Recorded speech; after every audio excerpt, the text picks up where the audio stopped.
ცხინველი ინფექციური ეპიდემიის ზღვარზე დაავადების მატება ქალაქში არსებულმა ანტისანიტარიამ და ვაქცინების უკმარისობამ გამოიწვია. რისკს კიდევ უფრო ზრდის დაბინძურებული წყალი. ოკუპირებულ ტერიტორიაზე შექმნილ ვითარებას თბილისში კატასტროფულად აფასებენ ჯანდაცვის სამინისტროში. განმარტავენ, რომ ოკუპაციის მიუხედავად ისინი ვაქცინებს სამხრეთ ოსეთის და აფხაზეთის ტერიტორიაზე აგზავნიან, თუმცა იმუნიზაციის პროცესს ვერ აკონტროლებენ. ცხინვალში ბოლო ერთ თვეში ინფექციური დაავადებების რიცხვი გაიზარდა. ეპიდემიის ზღვარზე ოკუპირებული ტერიტორიის მოსახლეობა ქალაქში არსებულმა ანტისანიტარიამ მიიყვანა.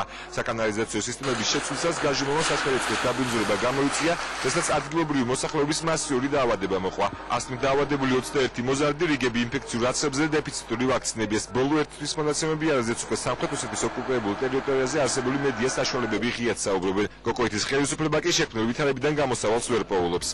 ცხინვალში ამ ეტაპზე რეალური პრობლემაა ვაქცინაციასთან დაკავშირებით. ანტისანიტარია, რომელიც ქალაქში მილების გამოცვლის პროცესმა გამოიწვია, ყოველდღიურად იზრდება. პირბადეებიც კი რთული მოსაძიებელია. კლინიკებში რიგები დგას.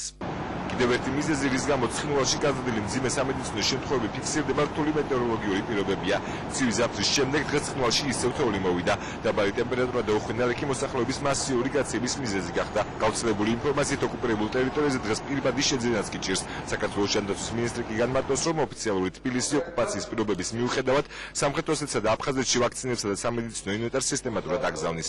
ბუნებრივია ოკუპირებულ ტერიტორიებზე სხვა პრობლემასთან ერთად არის ხელმისაწვდომობა სამედიცინო მომსახურებაზე, მათ შორის ვაქცინაციასთან დაკავშირებით, სხვადასხვა ტიპის მედიკამენტებით მომარაგებასთან დაკავშირებით.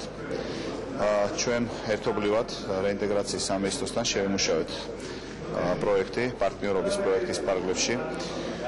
გაეროს განვითარების სააგენტოსთან ერთად და ვფიქრობთ, ჩვენი სამსახურები მზად არის მთლიანად, რომ უზრუნველყოს ყველა ეს საჭიროება. ინფექციური ეპიდემიის საშიშროების გამო ცხინვალში სასწავლო პროცესი შეჩერდა. მოსწავლეები და მასწავლებლები 2 კვირის განმავლობაში სკოლებში არ ივლიან.